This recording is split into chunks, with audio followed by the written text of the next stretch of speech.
We're going to go back to Imran Khan, who is at the airport in Doha. And Imran, can you just explain what is happening there? Has the plane actually landed, or is it about to in the next minute or so? Well, I've just been informed that the flight monitoring website Flight Tracker has the plane circling, and it looks likely that it's going to land fairly soon. I'll just show you where it's going to land in. It will land on that runway over there. Which direction it's coming in from is actually slightly unclear to me right now, but it will taxi to near where that white plane is. Once it's there, the freed prisoners will disembark, and they'll walk over to the terminal building, where they'll be met by the American delegation from the US Embassy here in Doha, and also the State Department. Now, we think that they are going to be fairly quickly moved to the United States. Whether they move from here or whether they move from Hamad International Airport, just a few kilometers down the road, is unclear, but they will go to the US. They'll be given a medical evaluation there, and then they'll be given a security debriefing. Once that has actually happened, the Iranians' side will also start to talk about what happened with their guys. Now, 2 of their guys have actually already arrived. I haven't had that independently confirmed, but that's what we're hearing. 3 of them are left. 2 of those are actually US citizens. They'll stay in America, and 1 will move to a third party. Now, I'm just going to get out the way now, because I am hearing it's landed, so stay with us.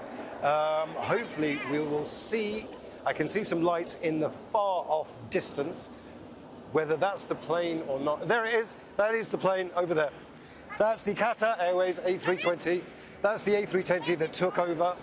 I'm presuming that's the plane, I can't confirm, but that looks like the plane. It looks like it has landed. We knew it was an A320 from Mehrabad Airport. As you can see, it's coming in now. Imran, obviously, this Qatar is a big moment for the Qataris. Yeah, just on that, obviously Qatar didn't just supply a plane and a runway for it to land on. Can you explain the role of Qatar in this negotiation? Well, Qatar did the epitome of effectively shuttle diplomacy. They went to Tehran, they went to Washington, they negotiated this deal. Then, in the last few months, both delegations from Iran and America came to Doha. They stayed in a hotel, different hotels. The 2 parties never met face to face. It was the Qataris that went between them negotiating this deal. Very intense negotiations. We're hearing about 8 rounds of negotiations took place. So that was the bare bones of the deal. What we don't know is what was actually talked about in the room, what the sticking points were. But clearly, one of the sticking points was this transfer of $6 billion. We are hearing that once that had been agreed upon, the deal was over the line. Now, you can see the gangway going up to the plane there. It's likely that they're going to come out quite quickly. Now, we're hearing that 3 of the Americans will come down that gangway. They're the ones that were allowed to film. 2 of the American citizens want their identity not to be revealed. That's perhaps a request of the families. But this, like I say, very big moment for the Qataris, a very big moment for the Iranians as well. Indeed. I'm just going to stop talking now so you can see what's happening. The door's about to open.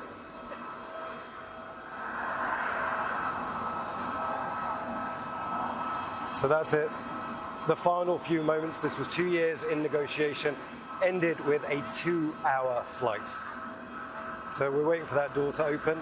Like I say, it has been choreographed. The 3 people that will come out first will include the 51-year-old businessman Siamak Namazi. He had a huge Twitter social media campaign calling for his release. So he's actually very public. We're unlikely to hear from them, though. They're going to be spirited away very quickly by the US representatives that are waiting on the tarmac for them. Imran, this is obviously a huge moment for those people waiting to disembark.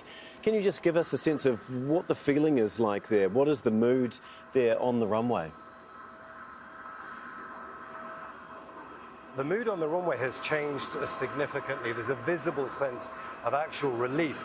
The US ambassador, he stood in between the 2 Qataris. He's wearing the dark blue suit. He's waiting there to shake their hands. He arrived about an hour ago. The US delegation have been here for most of the day, but the closer we were getting to this plane landing, the more, I want to say, kind of nervous excitement you could see in their faces. But it's actually really interesting. The Iranians were here earlier. Now, like I say, the Iranians and the Americans never met face to face, but at one point they were in the same terminal building. The doors are now open. Let's see who comes out first. They're just doing their final checks. The US ambassador there waiting. And it looks like, from where I can see, they're about to come out. One final check. And we've all taken international flights before. It's never easy getting off the plane, is it? No, it certainly isn't. These guys must be desperate to get off that plane. Yeah. Get off that plane and be back in the hands of their American counterparts. Yeah. Imran, you were telling us a little bit about the official delegation that is due to meet them there when they step off the plane. What about their families? Are there any family members or friends that have also made it to Doha? No, I haven't seen. Here they are. They're coming off the plane. We see Siamak Namazi. He's in the blue suit in front. And then I think it's the 68-year-old professor. And then a third man that's walking down. These are the three people that we are allowed to film. The other two have requested to be anonymous. Nick, my cameraman, is very aware of that, so we may have to cut away if they walk down as well. But there's a big hug. Look at that. A big hug from the American ambassador there. Clearly relieved of this 2-year deal. A 2-year deal that was negotiated. And like I say, 2-year deal, but it was only a 2-hour flight in the end. Handshakes all round. Can you tell us a little bit more about that terminal building? Yeah. Imran, can you just tell us a little bit more about the length of time that these men had been held in Iranian jails? It's been, for Siamak Namazi, who's the one that's actually been very, very public about this, been at least 3 years for him in Evin prison in Iran. So that's going to be have a big effect on his character, but it's all smiles right now. You can see smiles and handshakes and hugs from the US delegation there. The 3 prisoners all actually hugging each other as well. They must be so relieved that they're out on the tarmac. But yes, they were arrested on a suspicion of spying, something they've always denied, something that the US has always denied. And then the Iranians were arrested actually in America as well. They were arrested for sanctions busting or for working for the Iranian government. So there's a lot of accusations flying around. None of them have been proven, at least on the Iranian side.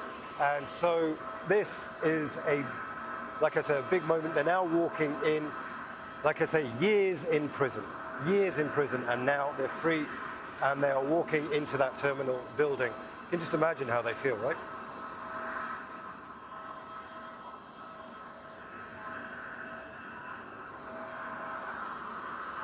It must be a remarkable sense of relief. So as they walk in, I can see the official... Absolutely, and I can see the official US photographer there. He's taking their pictures for the US record. They're moving very slowly. It's only a 2-hour flight, but it's clear that there's a lot of emotions going on. Like I say, when they go into that building, they'll be given their plans. It's not likely that they're going to stay in Doha for that long. The Americans will want to get them out and get them on US soil where, like I said, they'll be given a health evaluation and a security debriefing. It's worth mentioning at this point that President Raisi was actually asked about the health of the prisoners in the last 24 hours. He said they've been treated very, very well, that they're in good spirits, they're in good health, and it looks, I mean, they certainly look like they're in good spirits and in good health. Very difficult to tell from here. But the Americans will want to get them on US soil as soon as possible. And so they're now walking into the building. I'm going to have to cut away from this shot because the US State Department have asked us not to show the 2 people whose identities they've asked to remain silent. But there you have it. There is the Qatar Airways A320, flew in from Mehrabad Airport It was about a 2-hour flight, landed, and the freed prisoners are now inside the terminal where their next plans are being forged. And this is all down to intense negotiations for the Qataris. This is a tremendous success, and it was literal shuttle diplomacy. The two sides never met. The Qataris had to go from hotel to hotel, and they did it 8 rounds of talks, at least over 2 years, and this is the end result. Imran, does this signal the end of the entire process? 2 years of talks, 2-hour flight. Is this the official end of it now? It's the official end of the prisoner exchange. But is it the end of negotiations? It really depends on who you speak to. Some people throughout the day have been telling us that they hope that this is the blueprint, the roadmap for future indirect negotiations. The Americans slightly more pessimistic, suggesting that actually this is a silo deal. It was a one-off deal that isn't going to be repeated anytime soon, and certainly won't lead to the two sides getting around a table and hammering out a deal, particularly on Iran's nuclear energy program. However, having said that, the Qataris have proved that they can do this kind of diplomacy. They've done it very well. They've done it in the past before with Lebanon, with Sudan, with various other conflicts that have been going on in various parts of the world. They've proved themselves to be effective mediators. So the question, it's a very big question, is this a rapprochement between the US and Iran? Well, the obvious answer, I have to say, is not really. The Americans are insisting this was a silo deal, it was a one-off. But in direct negotiations, that's something entirely different. That may well be on the cards, perhaps not in the immediate future, but certainly on the cards at some point. Indeed. Well, thank you so much, Imran, for talking us through all of that. That is Imran Khan for us at the airport in Doha.